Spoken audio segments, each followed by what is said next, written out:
우리는 어떤 안경을 쓰느냐에 따라서 세상이 달라 보입니다. 그래서 우리가 쓰는 마음의 안경은 세상을 보는 창이다, 이렇게 이야기도 합니다. 복도 마찬가지 같습니다. 어떤 안경을 끼고 이 복을 보느냐, 이게 굉장히 중요한 부분이죠. 제가 지금 여러분들 이 선글라스를 끼니까 좀 보이십니까? 네. 저는 여러분들이 조금 이제 평상시와는 다르게 보입니다. 이 복이라는 것은요, 모든 사람들이 좋아하는 단어입니다. 요즘은 이제 사실은 뭐 이런 것이 거의 없지만, 제가 아주 어렸을 때에 설이 되면요, 그 섣달 금음 그리고 정월 초하루, 그죠? 그날 밤부터 새벽 사이에 복조리를 팔러 다닙니다. 복조리 사세요 하고 막 외치면서 이제 다니죠. 그럼 이제 사람들이 그 복조리를 사서 이제 집 이렇게 뭐 거실이라든지 또 뭐 부엌 또 마루 이런 데 이제 걸어둡니다. 그러면서 이 쌀을 일듯이 이 복조리가 복을 일궈내기를 그렇게 소원하기도 하죠. 또 우리가 이렇게 이제 예전에 보면 밥을 먹을 때 있잖아요. 그 밥그릇에 복이라는 글씨가 새겨져 있습니다. 그래서 그 밥그릇에 복이 새겨져 있는 이 밥그릇으로 밥을 먹으면 마치 복을 먹는 듯한, 복을 받는 듯한 이제 그런 느낌을 받았던 것 같습니다. 뭐 이뿐만 아니죠. 우리가 사실은 뭐 연하장에도 복이 있고, 뭐 심지어 뭐 이불 뭐 여러 이런 곳에 항상 복자가 많이 들어갔습니다. 심지어 중국 사람은요, 이 복자를 거꾸로 매달아놔요. 왜냐하면 복 쏟아질까봐. 이렇게 우리 모두는 복을 좋아합니다. 뭐 저도 뭐 복을 좋아하죠. 근데 가만히 생각해보면 복이 무엇인가 생각해보면요, 복이라는 것은 보통 우리가 말하기를 일이 잘 풀리고 성공하면 복 받았다, 이렇게 얘기합니다. 근데 가만히 보세요. 이 복이라는 것을 가만히 들여다보면 이 복은 돈하고 연결이 되는 것을 알 수 있습니다. 쉽게 말하면 돈을 잘 버는 것이 복 받는 길이죠. 그래서 여러분 보세요. 출세하고 성공하고, 혹은 또 좋은 직장을 가는 거, 혹은 좋은 대학을 들어가는 거, 뭐 이런 모든 것들이 뭐하고 연결되어 있습니까? 결국 지금 돈하고 연결되어 있죠. 그래서 우리는 돈을 잘 벌면, 일이 잘 풀리면 복 받았다. 또 돈을 좀 못 벌고 일이 좀 안 풀리면 좀 복을 못 받았네, 뭐 그런 이야기를 합니다. 자, 그렇다면 과연 우리가 이런 돈이라는 거, 이런 물질적인 거, 또 세상의 명예와 지위로 복을 결정할 수 있을까라는 것입니다. 제가 지난주에 한번 여러분 잠깐 나누었죠. 그 영국의 마갈 리드라고 하는 여자가 430억이 되는 복권에 당첨되어서 그의 인생이 망가지면서 복권 당첨은 자기에게 지옥이었다, 이렇게 고백하는 걸 보았죠. 이것은 어찌 보면 그 돈이라는 것이 곧 복은 아니다라고 이야기할 수 있습니다. 자, 그러면 이제 제가 안경을 한번 바꿔 껴보겠습니다.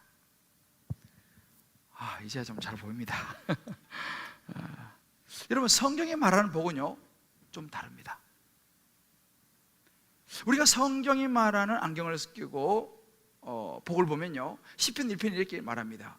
복 있는 사람은 악인들의 꾀를 따르지 아니하고 죄인들의 길을 서지 않고 오만한 자의 자리에 앉지 않고 오직 여호와 율법을 즐거워하며 그 율법을 주야로 묵상하는 사람, 이 사람이 복 있는 사람이다 라고 성경이 이야기합니다. 시편 32편 1절의 말씀 보면요, 허물의 사함을 받고 자신의 죄가 가리워진 자가 복이 있는 사람이다 라고 말합니다. 여러분, 예수님께서는요, 산상수훈을 통해서 마태복음 5장 3절로 10절에 쭉 말씀하시죠.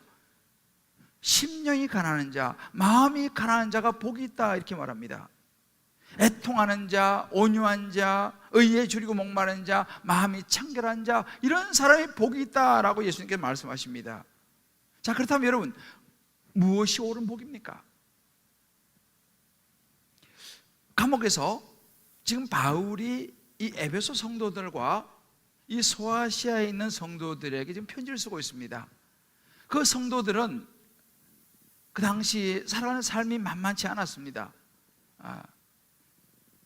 당시의 시대적인 상황도 그렇고, 또 특별히 예수 믿는 사람들은 예수 믿는 것 때문에 많은 어려움을 당해야 했습니다. 그런 환경에 처해 있는 어려운 이 성도들에게 복이 무엇인지, 정말 진정한 복이 무엇인지를 분명하게 오늘 편지를 써서 알려주는 그런 대목입니다. 지금 저와 여러분도 마찬가지입니다. 지금 우리가 이제 코로나가 계속 지금 진행되고 있고, 또 여전히 요즘 뭐 또 델타 변이, 이 변이가 또 계속 나오고 있고, 이런 상황 속에서 참 여러분 경제적으로도 또 우리 자영업하시는 분들뿐만 아니라 모든 면에서 참 어려운 부분이 있습니다. 또 뭐 나라 정치적으로도 마찬가지, 이게 또 정치에 영향을 미치게 되는 것이죠. 그러니까 여러 우리의 삶에 영향을 미치는 참 어려운 그런 시대입니다. 그러다 보니까 우리가 예배도 마찬가지죠. 예배를 지켜내기가 어렵습니다. 가정에서 여러분 이제 예배를 드리시지만 이것도 참 쉽지 않죠. 그러다 보니까 우리의 마음도 조금씩 하나님 앞에서 약간 멀어지는 그런 부분도 있는 것을 부인할 수가 없습니다. 어쩌면 이제 이 시대에 따라서 우리 신앙의 컬러도 조금씩 변해 가는지도 모르겠습니다. 어찌 보면 세상이 말하는 복과 하나님께서 말씀하신 이 복이 이제는 조금씩 혼란이 온다는 거죠. 뭐가 진짜 복이지? 저는 오늘 이 에베소를 통해서, 이 바울의 편지를 통해서 지금 이런 코로나 시대를 살아가는 저와 여러분 함께 하나님의 음성을 성령을 통해 들으시면서 진짜 우리 인생의 복이 무엇인지, 복이 있는 사람은 어떤 사람인지 다시 한번 말씀을 통해 확인하고 정말 복 있는 인생, 복 있는 사람으로 살아갈 수 있게 되기를 주님의 이름으로 축복합니다. 자, 오늘 바울이 말해주는 복 있는 사람의 첫 번째는요, 선택받은 하나님의 자녀가 복 있는 사람이라고 말합니다. 다시 말해 하나님의 아들이 되고 하나님의 딸이 되고, 그래서 하나님의 사랑 안에 거하면서 하나님의 인도하심을 받는 이런 하나님의 자녀가 가장 복 있는 사람이라고 말합니다. 오늘 4절 5절 말씀에서 바울은 말하기를 신령한, 하늘에 속한 신령한 복은 어떤 복이냐, 창세전에 그리스도 안에서 우리를 하나님이 택해 주신, 그리고 하나님의 기쁘신 뜻대로 우리를 예정하사 예수 그리스도로 말미암아 자기의 아들들이 되게 하신 것, 하나님의 자녀로 우리를 삼아주신 것, 이것이 하늘에 속한 신령한 복이다 라고, 가장 큰 복이다 라고 이야기합니다. 하나님의 자녀로 우리가 선택받았다는 거예요. 택함 받았다는 거예요. 물론 복은 이제 오래 살고 또 뭐 성진도 하고 연봉도 올라가고 또 자식도 다 잘 되고 또 건강하고, 이 모든 세상에서의 형통한 것이 복이라고 말할 수도 있습니다만은, 오늘 우리가 보는 것처럼 바울이 말하는 하늘에 속한 신령한 복은요, 그리스도 안에 있는 복이다라는 것입니다. 하나님의 자녀가 되는 것이다 라고 말하는 것이죠. 여러분, 우리가요 세상에서요, 우리 아버지, 우리 이제 어릴 때 보면 그렇지 않습니까? 우리 아버지 의사야. 우리 아버지 의사야. 우리 아버지 국회의원이야. 그럼 뭐 국회의원이야. 우리 아버지 장관이야. 거기다가 우리 아버지 대통령이야. 그럼 뭐 이게 뭐 요즘 연예인만 돼도요 뭐 굉장하지 않습니까? 그러니까 아버지가 누구에 따라서 우리의 자녀들의 모든 것이 달라질 수 있는 그런 시절들이 있습니다. 하물며 세상에서 그런데요, 우리는요 이 세상을 창조하신 창조주 하나님의 아들이다. 그 하나님이 우리 아버지시다. 이것은 여러분 비교가 안 되는 거지 않습니까? 하나님의 영광과 하나님의 사랑을, 내가 이름에도 하나님의 사랑을 받는 사람이야 라고 하는 이것을 안다면요, 이것은 뭐 굉장한 일이죠. 바로 이것을 아는 사람이 복이 있는 사람이라는 거예요. 왜? 하나님의 자녀라는 거예요. 우리가 그 진짜 믿음이 좋은 사람은요 이걸 안다는 거예요. 이래봬도 우리 아버지는 하나님이셔, 나는 하나님의 자녀야, 이것을 아는 사람들, 이 사람은요 그야말로 믿음 있는 사람이고 그런 특권을 알고 누리며 살아가는 사람이라는 것입니다. 그래서 우리가 뭐 세상에서 뭐 큰 돈을 벌고 뭐 일이 잘 돼서 받는 것도 복이지만, 이렇게 우리가 예수를 믿음으로 말미암아서 하나님의 자녀가 된 이 기쁨이 가득한 사람이 복 있는 사람이라는 거예요. 바울이 그 이야기를 지금 해주고 있습니다. 그래서 오늘도 우리가 우리 집사님이 귀한 사명이라는 찬양을 참 너무 잘 은혜스럽게 불러주셨지 않습니까? 그 사명의 길을 간 사람이 누구예요? 바울입니다. 바울은 감옥에 들어가고 많은 고생을 했어요. 그런데 바울은 자기는 복 있는 사람이라고 말하는 거예요. 우리 찬송가사에 그런 게 있지 않습니까? 예수로 나의 구주 삼고 성령과 피로써 거듭나니 이 세상에서 내 영혼이 하늘의 영광 누리도다. 이것이 나의 간정이요, 이것이 나의 찬송일세. 나 사는 동안 끊임없이 구주를 찬송하리로다. 그 마음속에 내가 이래도 하나님의 자녀야라는 이것이 분명히 있는 사람은요, 그런 찬송을 부르는 것이죠. 세상과 나는 간고도 없고 구속간주만 보이도다. 그런 찬송을 부르는 것입니다. 그런 사명의 찬양을 부르는 것이죠. 옛날에 있죠, 이런 정말 하나님의 자녀로서의 복이 있는 사람인 것을 아는 사람들은요, 어떤 찬양을 많이 부르냐면, 요즘은 이게 잘 안 부르요. 옛날에 그 복음송가, 예수님이 좋은 걸 어떡합니까? 라는 그 복음송가 있었어요. 예수님이 좋은 걸 어떡합니까? 하면서 막 춤을 덩징 치면서 세상의 어떤 것도 바꿀 수 없네, 예수님이 좋은 걸. 그런 찬양이 있지 않습니까? 그죠? 제가 이 찬양만 생각하면 떠오르는 한 형제가 있어요. 제가 영국에서 이제 있을 때 우리 교회에 추기열이라고 하는 형제가 한국에서 왔어요. 그 친구가 집이 광주 쪽인데 이제 공부하러 와가지고 이제 교회에 나와서 신앙생활 같이 하는데, 이 형제가 그냥 은혜스러워요. 툭 하면 이 노래 부르면서 덩실덩실 예수님이 좋은 걸 어떡하냐고. 지금도 그 기억이 나요. 그게 복 있는 사람 아니겠어요? 여러분, 우리가 하나님의 선택받고 하나님의 자녀가 됐다는 거, 이거 굉장한 축복입니다. 여러분, 우리가 예수 믿게 된 거 있잖아요. 그냥 어쩌다가 믿게 된 게 아니에요. 여러분, 지금 이 자리에 와서 앉아 계신 거, 또 각 가정에서 여러분 이 시간 예배 드리고 있는 거, 이거 어쩌다가 된 거 절대 아닙니다. 하나님의 선택하심이 있었기 때문에 하나님의 자녀가 늘 믿으시기를 주의 이름으로 축복합니다. 아무나 이거 예배 드리는 게 아니라니까요. 요한복음 6장 44절 이런 구절이 있어요. 나를 보내신 아버지께서 이끌지 아니하시면 아무도 내게 올 수 없으니 그랬어요. 하나님께서 여러분들 이곳으로 인도하지 않았으면요, 각 가정 예배 드리시는 분들 하나님 여러분들 인도하지 않으셨으면요, 여러분들은 하나님이 나올 수가 없어요. 하나님의 자녀가 될 수 없습니다. 그러니까 하나님이 여러분 한 분 한 분을 선택하셔서 하나님의 자녀가 됐다는 이 사실 자체가 가장 놀라운 복인 줄 믿으시기를 주의 이름으로 축복합니다. 우리 한번 자유분들이 이렇게 한번 축복하세요. 알고 보니 정말 우리 권사님, 집사님, 성도님은, 우리 장로님은 복 있는 분이시네요.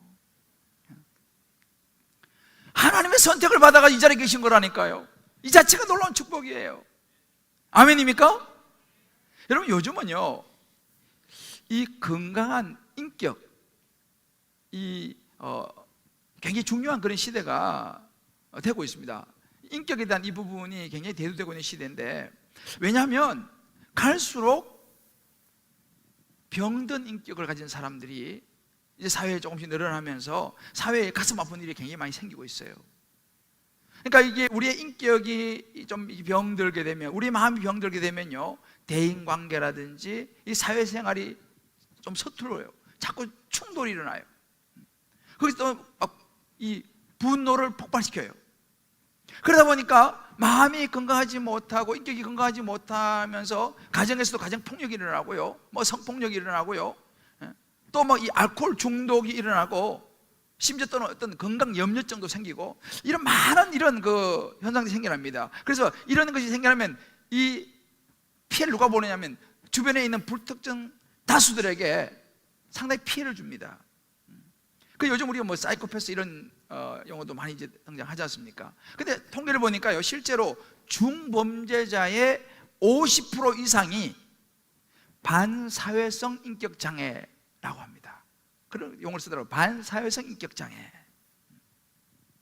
중범죄의 50% 이상이 인격이, 마음이 건강하지 않다는 사실이죠. 여러분, 이번 주죠, 최근에도 전자팔찌 끊고 여자를 2명이나 살해한 그런 일이 참 너무 안타까운 일이 생겼지 않습니까? 왜 그렇겠습니까? 병든 인격을 가진 사람인 것이죠. 그래서 여러분 요즘 이 심리학자들의 이야기를 들어보면요, 이런 병든 인격이 많은 경우가 어린 시절의 경험에서 이유를 찾는다고 그래요. 어린 시절에 가까운 사람들, 특별히 부모로부터 사랑을 받지 못한 경우가 많더라는 거예요. 그래서 이 부모로부터 때로는 버림받기도 하고 어린 시절에. 근데 여러분 우리가 또 알아야 되는 게 뭐냐면, 부모의 사랑을 받지 못했다고 해서 모두가 또 그런 인격장애를 겪는 건 아니에요. 여러분 아마 이름을 들어보셨을 때 스위스에 이분은 이제 내과 의사이기도 하고 유명한 정신과 의사이기도 한 폴 트루니라고 하는 유명한 분이 있습니다. 이 폴 트루니는요, 어린 시절에 부모를 잃었어요. 태어나 석 달째 아버지가 돌아가시고 6살 때 엄마 돌아가셔서 고아가 됐습니다. 고아로 자라면서 굉장히 불우했어요. 당연히 자신감도 없었죠. 그리고 이런 자폐 성향이 나타나기 시작했습니다. 그런데 이 폴 트루니는요, 그런 참 어려운 상황을 극복하고 최고의 정신의학자가 됐어요.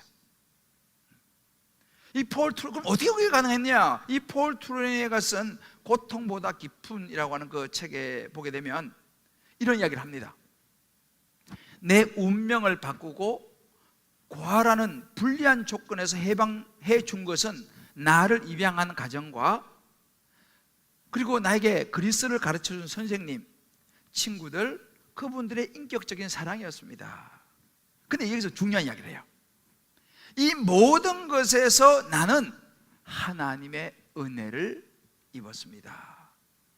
하나님은 하나님의 사랑을 전하는 도구로 많은 사람을 사용하셔서 나에게 도움의 손길을 베푸셨습니다. 이렇게 고백해요.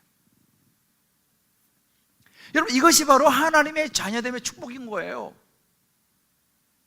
어릴 때부터 홀로 자라면서 소심하고 자폐 성향까지 보이는 그런 사람이 자기가 하나님의 사랑을 받는다는 거, 하나님의 자녀라는 것을 느끼고 생각하면서 그는 이 모든 환경을 뛰어넘을 수 있다라는 사실이죠. 이게 복 있는 사람 아니겠습니까? 돈을 뭐 억만큼 가져온다고 해서 이게 가능하겠습니까? 우리 한 그 집사님, 이제 요즘 제가 훈련을 또 하고 있는데요, 한 집사님이 이렇게 간증하는 걸 보았습니다. 이분은 이제 의사 선생님이신데요, 지금 직장에 제가 새로 근무하게 되면서 비록 매출은 크게 증가하지 않았지만 환자들 마음을 더 공감하며 만족을 드리고 직원들도 더 활기차고 분위기가 좋아진 것 같습니다. 제 가정생활은 더 화목해졌고 무엇보다도 제 마음이 예전보다 넓어져서 다른 사람들을 더 많이 포용할 수 있게 된 것 같습니다. 그리고 이렇게 얘기해요. 이렇게 생각하면 저는 분명 하나님께 복을 받은 사람인 것 같습니다. 할렐루야. 매출이 전보다 떨어졌어요. 그러면 불행해져야잖아요, 그죠? 근데 이분이 우리 교회에 오셔서 예수님을 만났어요. 양육받고 훈련받으면서 예수님을 만났어요. 그러고 나니까 그의 마음과 세상을 보는 눈이 달라지기 시작했어요. 다른 안경을 쓰기 시작했어요. 그러면서 매출이 낮아졌지만 오히려 더 좋은 분위기가 되고, 집에서도 옛날에 좀 까칠했대요. 집에서도 아내에게 더 잘하게 되고 아이들에게도 더 잘하게 되고, 그러면서 자기는 복이 있는 사람인 것 같다라고 느끼는 거죠. 여러분, 바로 이것이 복이 있는, 이게 복이에요. 이게 복이 있는 사람입니다. 여러분, 하박국 3장 17절 18절 이런 구절이 있습니다. 비록 무화과 나무가 무성하지 못하고 포도 열매가 없고 감람나무에 소출이 없어도 밖에 먹을 것이 없고 우리 양이 없고 외양간에 소가 없어도 나는 여호와로 말미암아 즐거워하며 나의 구원의 하나님으로 말미암아 기뻐하리로다. 할렐루야. 이게 복 있는 사람인 거예요. 바울이 바로 이 복을 얘기합니다. 누가요? 하나님의 자녀로 선택받은 살아가는 이 사람들이죠. 우리 각자 한번 적용해 보세요. 바울은 비록 몸은 감옥에 갇혀 있어도 그 마음은 하나님의 자유된 이 은혜가 너무 풍성하고 자유했습니다. 그렇다면 이 바울이 말한 대로 저나 여러분, 우리도 자격 없는 죄인인데 나를 사랑하시고 나를 선택해 주셔서 하나님의 자녀 삼아 주신 거, 여러분 얼마나 감사한 것입니까? 내게 뭐 특별한 것이 없어도 하나님의 자녀 삼아 주셨다는 이 사실, 그 많고 많은 사람들 중에서 하나님이 나를 자녀 삼아 주셨다는 사실, 얼마나 감사해. 이것을 알지 못하면 세상을 다 가져도 행복하지 않아요. 복 있는 사람이라고 말할 수가 없어요. 우리가 비록 신앙생활을 한다 하더라도 세상과 똑같은 기준을 가지고 다른 사람 날마다 비교하면서 하나님, 나는 왜 저 사람보다 더 복을 덜 주셨어요? 왜 나는 저 사람보다 못해요? 왜 나는 저 사람보다 돈도 적어요? 이렇게 자꾸만 비교하며 살아간다면, 그리고 그 덜 받은 복, 그걸 생각하면서 불평하고 원망하며 살아간다면 진짜 복을 모르는 사람 아니겠습니까? 나는 어떤 사람인가 한번 적용해 보세요. 두 번째 복이 있는 사람은요, 죄 사함으로 구원을 받은 사람이다 라고 말합니다. 모든 복은요 그리스도 안에서 발견된다라고 바울이 이야기를 합니다. 오늘 우리가 10절까지 읽었는데요, 3절부터 14절을 쭉 한번 집에 가서 읽어보세요. 그리고 그리스도 안에서라고 하는데 동그라미를 이렇게 쳐보세요. 그리스도 안에서. 그러면요, 그리스도 안에서라고 하는 이 말의 의미, 그리스도로 말미암아라고 하는 이 말의 의미가 이 짧은 구절에서 11번이 나옵니다. 11번이. 무슨 이야기입니까? 바울이 이야기하는 복은요 그리스도 안에 있다 이 말이죠. 그리스도께 속해 있다 이 말입니다. 그러면 그리스도에 속한 복이 뭐냐? 그게 오늘 우리가 이런 말씀에 7절 말씀에 나와요. 우리는 그리스도 안에서, 그죠? 그의 은혜의 풍성함을 따라 그의 피로 말미암아, 예수님의 보혈 십자가의 피로 말미암아 속량, 곧 죄사함을 받았느니라. 우리는 죄사함을 받은, 우리의 죄사함을 받고 구원을 받은 이것이 놀라운 축복이다라고 11번이나 이야기하는 거예요. 이 심리학자들도 말하고 이 정신과 계통의 분들이 그런 이야기를 합니다. 사람이 살아가면서 제일 힘든 것이 죄책감이라고 그래요. 왜냐하면 우리 살아가다 완벽하지 않지 않습니까? 때로는 실수도 하고 때로는 잘못도 하고 본의 아니게 그럼 미안하기도 하고, 또 반대로 억울하기도 하고 화도 나고 생색도 나고. 이제 왜 우리 안에 불안, 두려움, 이런 여러 가지 이제 현상들이 우리 안에서 이제 올라오는데, 이것이 어디서부터 비롯됐냐고 보니까 죄로부터 비롯됐다는 사실이죠.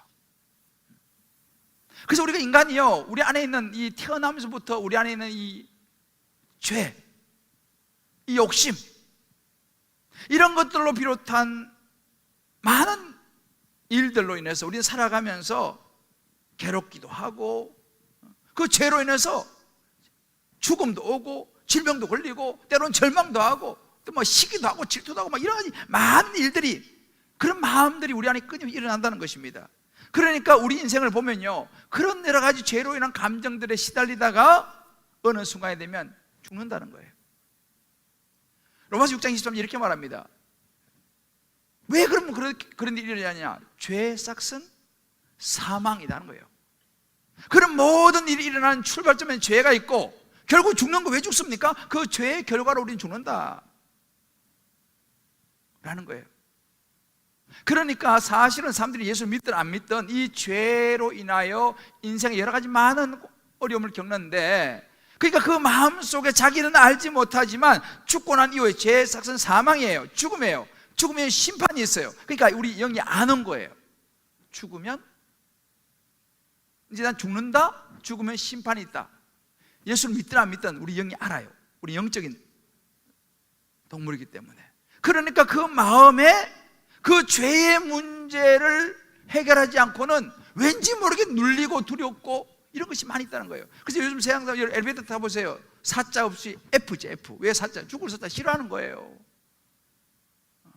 왜 싫어합니까? 죽음이란 건 두려운 거예요. 왜?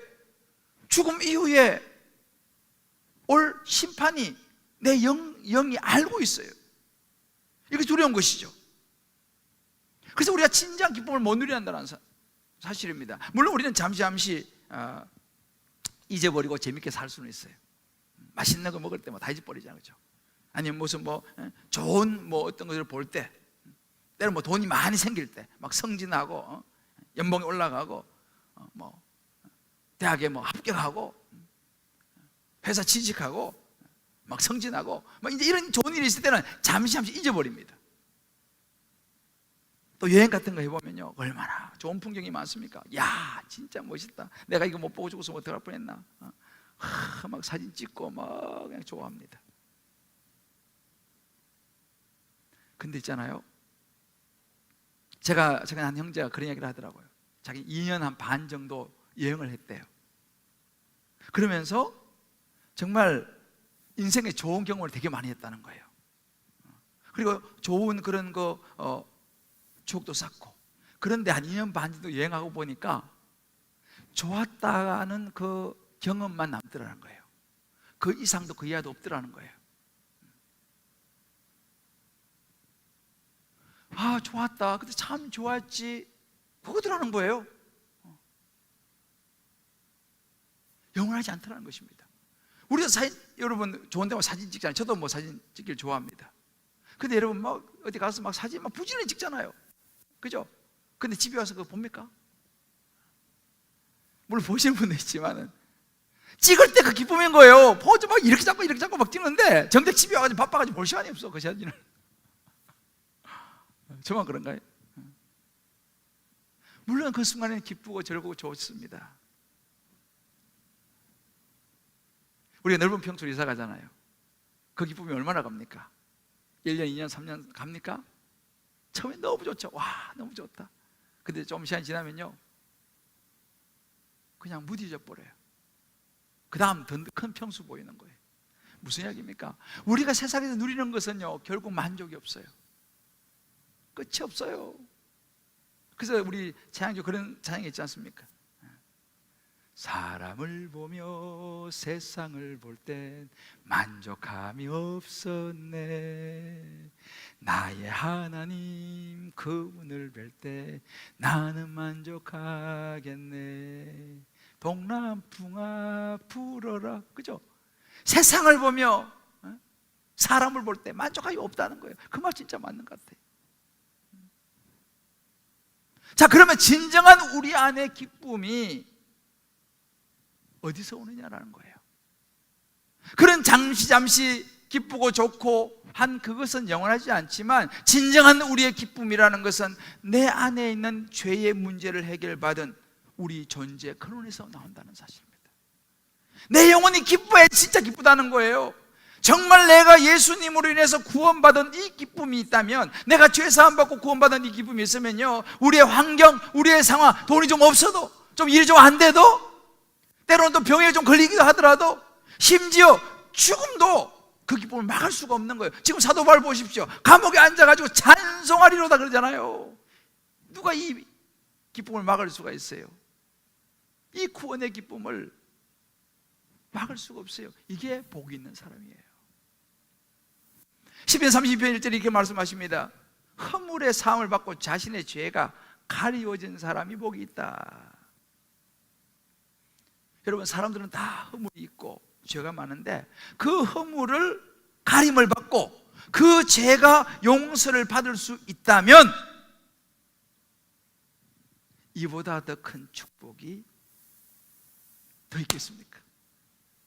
그렇잖아요. 에베소 2장 1절 말씀에 보면, 그는 허물과 죄로 죽었던 너희를 살리셨도다 그랬어요. 여러분, 우리는요 원래 허물과 죄로 죽었던 사람입니다. 우리는 이미 태어날 때부터 아담과 하와가 지은 그 죄가 우리에게 내려왔기 때문에 우리 이미 태어날 때부터 죄를 가지고 태어나요. 그러니까 우리는 우리 안에 욕심이 기본적으로 있어요. 욕망이 기본적으로 있어요. 그건 이상하게 생각할 거 없어요. 내 안에 좋지 못한 그런 성향들이 내 안에 기본적으로 있어요. 왜? 우리는 이미 죄와 허물을 가지고 태어나기 때문에 그래요. 그래서 우리는 성경이 우리에게 말합니다. 본질상 진노의 자녀다. 우리 안에 있는 어떤 욕심, 정욕, 그런 세상적인 거, 그거 이상하게 생각할 거 없어요. 그것이 우리 안에 이미 있기 때문에 문제는 이것을 어떻게 처리하느냐가 문제죠. 죄의 삭은 사망이라고 했어요. 심판이라고 그랬습니다. 문제는 뭐냐? 이 죄의 문제를 해결했는데 인간으로서는 이 죄의 문제를 해결할 수가 없다는 거예요. 인간으로서는. 우리 찬송 그러잖아요. 울어도 못하네 눈물만이 흐르되 죄를 씻지 못하니 죽게 가기만 하며 영원 삶을 얻네 힘써도 못하네 애써도 못하네 그런 찬송이 있잖아요. 그래요. 우리는 아무리 우리가 힘쓰고 애쓰고 심지어 울어도 우리의 죄의 문제를 해결할 수가 없습니다. 어떻게 이 죄의 문제를 해결합니까? 히브리서 9장 22절에 이렇게 말씀하십니다. 율법을 따라 모든 물건이 피로써 정결하게 되나니 피 흘림이 없은즉 사함이 없느니라. 피를 흘린다는 거예요. 이 죄값을 치르기 위해서는 누군가의 피를 흘려야 한다는 것입니다. 피가 뭐예요? 생명이잖아요. 결국 우리 인간에서 가장 큰 문제, 왜 우리가 근원적인 기쁨을 놓치느냐? 이 죄의 문제를 해결하지 못했기 때문이라는 것입니다. 그럼 이 죄의 문제를 어떻게 해결할 수 있느냐? 이 죄의 문제를 해결하신 분이 바로 그리스도 예수 그분이라는 것을 바울이 우리에게 이야기를 해줍니다. 오늘 7절에 말씀하잖아요. 우리는 그리스도 안에서 그의 은혜의 풍성함을 따라 그의 피로 말미암아 예수님이 십자가에서 우리 모든 죄를 짊으시고 십자가에 죽으심으로 그리고 부활하심으로 그 피로 말미암아 우리 대신 죄값을 치른 거 아니에요. 우리 대신 죄값을 치름으로 말미암아 속량, 다시 말하면 죄사함을 저와 여러분이 받은 줄 믿습니다. 죄사함을 받은 우리는 어떻게 됩니까? 하나님의 자녀가 되고 구원을 받는 거죠. 내가 진실을 주신 너희로니 내 말을 듣고 나 보내시를 믿는 자는 생명을 얻었고 심판에 이르지 아니한다 그랬습니다. 우리는 생명을 예수님의 보혈로 인해서 생명을 얻은 존재인 줄 믿으시기를 주의 이름으로 축복합니다. 이거보다 더 엄청난 축복이 어딨냐라는 사실이에요. 히브리서 9장 12절에 이렇게 말씀하십니다. 염소와 송아지 피가 아니고요 오직 자기의 피, 예수 그리스도의 피로 영원한 속죄를 단번에 한 번에 그냥 이루셨다. 다시 말하면 죄의 문제는 다른 어떤 것으로 해결할 수가 없고 누군가 피를 흘려서 죄값을 치러야 되는데 그 피를 예수님께서 우리 대신 흘려주셨다 라고 하는 사실을 바울이 이야기하면서 이 구원을 받은 사람, 이 속죄함을 받은 사람이 진짜 복 있는 사람이다, 영원한 생명을 가진다는 것을 아는 사람이 복 있는 사람이다 라고 말합니다. 여러분, 이 사실을 우리가 모르면요 세상에서, 죄송하지만 교회를 다녀도 세상 사람들하고 날마다 비슷하게 살아갈 수밖에 없어요. 그리고 심지어 이 영원한 구원을 모르면요 세상 갖고 바꿔버려요. 여러분들 애들 키워보신 분 아시죠? 애들 손에 10,000원짜리 가지고 있어요. 그거 사탕 한 100원짜리 사탕 하나면 야, 이 사탕 줄 테니까 너 줄래? 어떻게 합니까? 바로 주죠. 바로 주죠. 왜? 자기는 사탕이 더 좋은 거예요. 이건 가치를 몰라. 뭐 100만 원이든지 10,000원이든지 가치가 없어요. 사탕인 거예요. 동일합니다, 여러분. 우리가 이 구원의 은혜와 가치를 모르면요 세상에 그 돈을 그 얼마하고 바꿔버리는 거예요. 저거는 한 목사님이 이야기를 들었습니다. 그런 얘기를 하시더라고요. 한 분이 자기 동창이 공군 중장이래요. 공군 중장인데 이분이 이제 뇌졸중이 이제 걸려가지고 병원을 이제 입원을 하게 됐습니다. 그래서 이제 친구가 이제 병문안을 갔어요. 이분이 장로님이셨던 것 같아요. 병문안을 갔는데 그 친구를 딱 병실에서 누워서 딱 보자마자 막 소리치더란 거예요. 야, 먹고 죽는 자 좀 구해와. 먹고 죽는 자가 없어? 라고 막 소리치더라는 거예요. 그러면서 이렇게 얘기하더라는 거예요. 야, 나 대한민국 장군이야. 대한민국 장군이 이러고 있어도 되겠어? 몸을 보여주니까 대소변을 다 받아내는 거예요. 자기가 자기를 봐도 너무너무 참 기가 막힌 거예요. 그러니까 죽고 먹는 약 가져오라는 거예요. 대한민국 장군이 지금 이렇게 살아서 되겠냐는 거예요. 그걸 보면서 그런 생각이 들었다는 거예요. 죽음 앞에서는 장군도 아무 소용이 없구나. 죽음 앞에서는 장군도 아무 소용이 없구나. 여러분, 그 지위와 명예가 무슨 소용이 있겠습니까? 여러분, 사막에 가서 물이 없어서 목말라 죽을 판인데 사막에 보석이 한 보따리 있으면 그럼 뭐 하겠습니까? 물 한 모금이 낫지.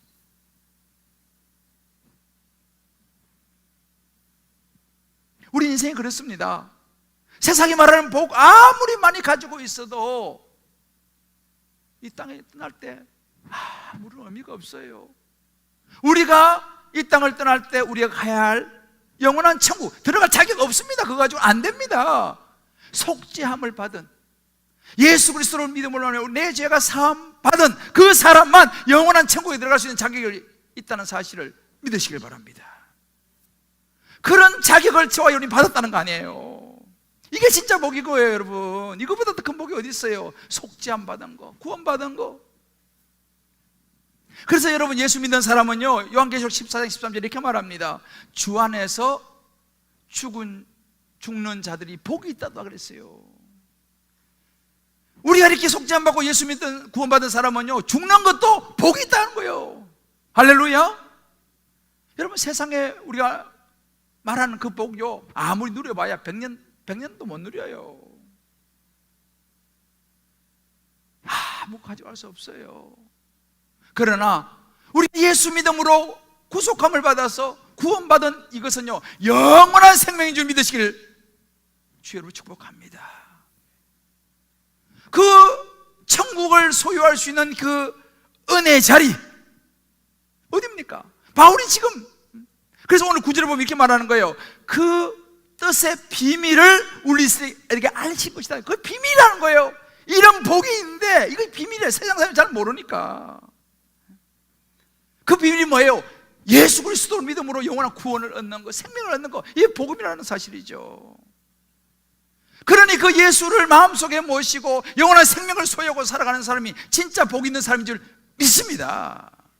에베소 성도들에게 이야기를 지금 바울이 써서 보내는 거예요. 목숨을 걸고.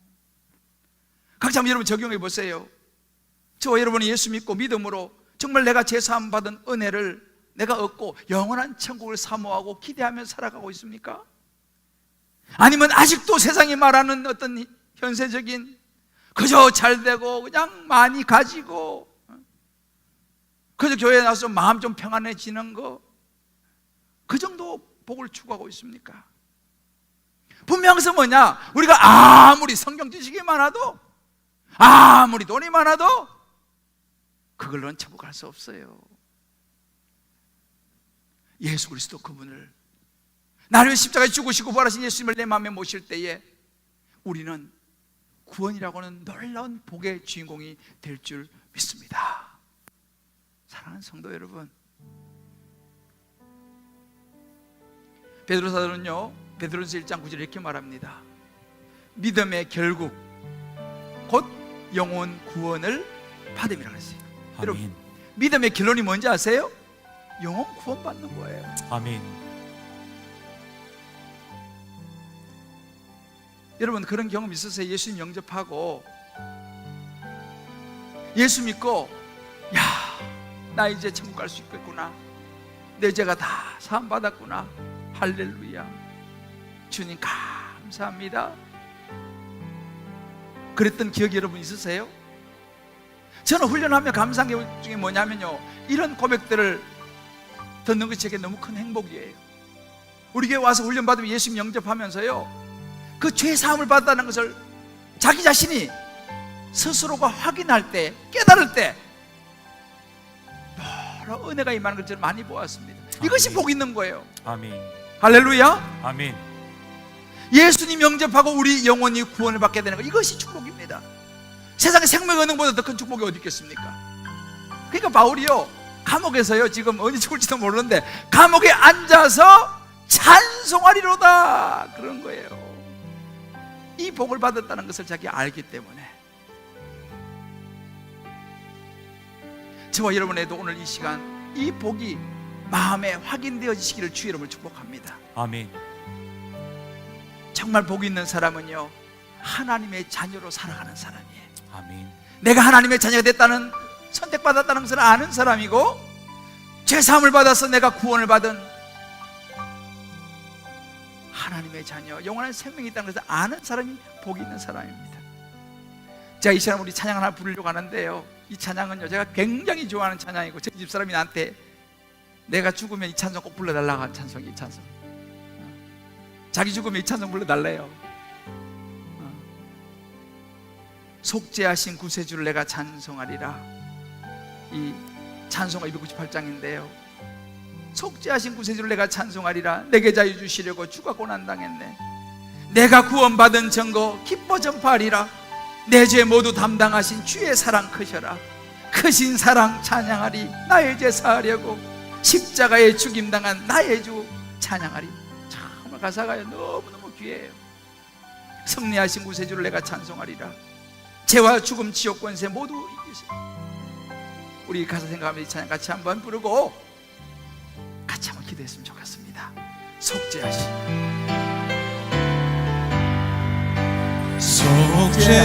속죄하신 구세주를 내가 찬송하리라. 내게 자유 주시려고, 내게 자유 주시려고 주가 고난당했네.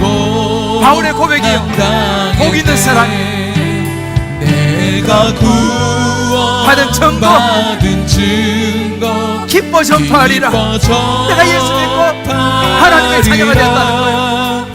내 죄 모두 담당하신 주의 사랑 크셔라. 주의 사랑 크셔라. 크신 사랑, 크신 사랑 찬양하리. 나의 죄 사하려고, 나의 죄 사하려고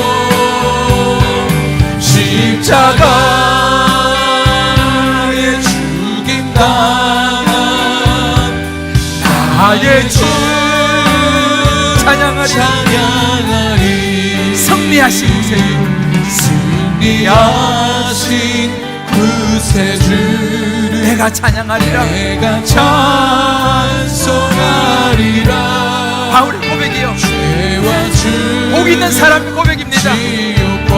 모두 주가 모두 이겨. 크신 사랑, 크신 사랑 찬양하리. 나의 죄 사하려고, 나의 죄 사하려고 십자가 죽임당한 나의 주 찬양하리. 나의 주 찬양하리. 고마우신, 우리 오른손 한번 찬양합시다. 고마우신 구세주를 내가 찬송하리라. 내가 찬송하리라. 죽음에서 생명으로 나를 인도하셨네. 그렇습니다. 우리 마음을 담았습니다. 크신 사랑 찬양하리. 나의 죄 사하려고 십자가에 죽임당한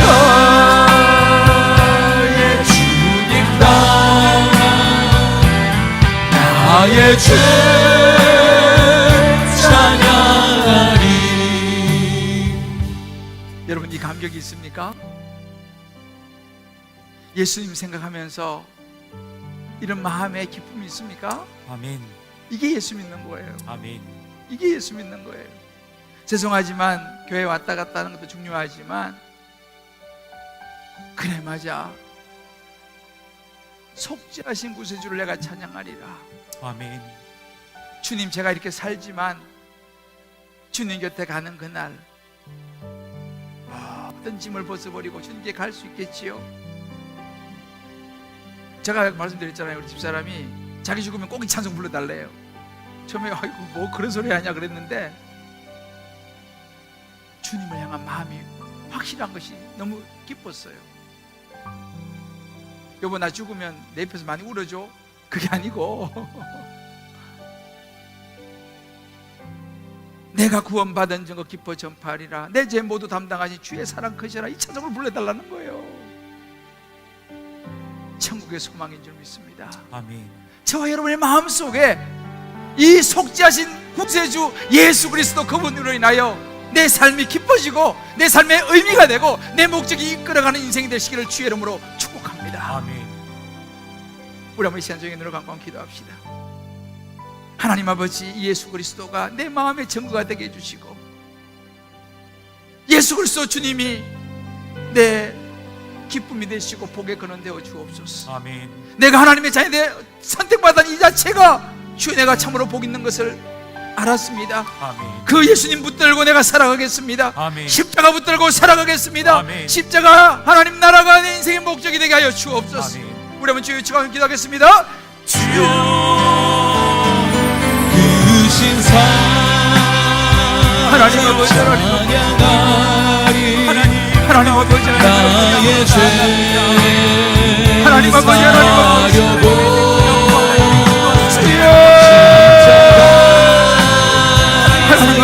하나님 아버지, 믿음의 결국 영혼의 구원이라 사옵니다. 하나님 아버지, 하나님 아버지, 하나님 아버지, 이 구원의 은혜를, 이 구원의 감격을, 십자가의 은혜를 가슴에 끌어안고 살아가고 하나님의 내가 나를 위하시기 원합니다. 하나님 아버지, 하나님 아버지, 하나님 아버지, 하나님 아버지,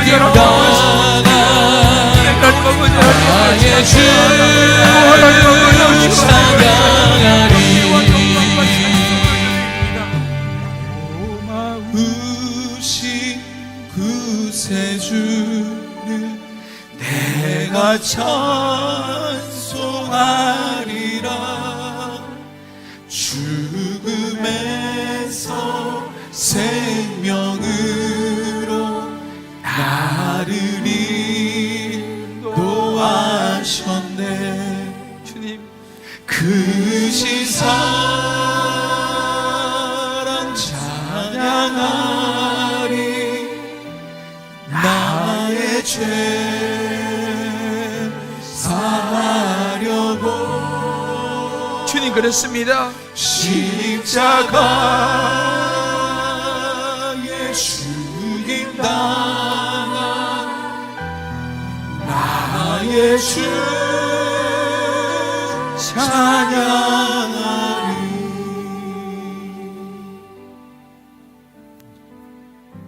하나님 아버지 그랬습니다. 믿음의 결국 곧 영혼의 구원이라 하셨습니다. 정말 복 있는 사람은 세상을 다 가진 자가 아니라 하나님의 자녀로 택함받아 하나님을 아버지로 모시고 살아가는 하나님의 자녀의 모습과 삶이라 했습니다. 아멘. 예수 믿고 구원받아 죄사함 받아 영원한 생명 얻은 사람이라 하였습니다. 아멘. 하나님, 이 구원의 은혜와 기쁨과 증거가 우리의 삶의 목적이 되기를 원합니다. 아멘. 우리 인생의 목표가 되기를 원합니다. 아멘. 이 주님 찬송하고 감사하면서 이 땅에 사는 동안 바울처럼 주를 찬송하며 살게 하여 주옵소서. 아멘. 우리 마음을 받으실 주님을 찬양하며 예수님의 이름으로 기도합니다. 아멘. 아멘.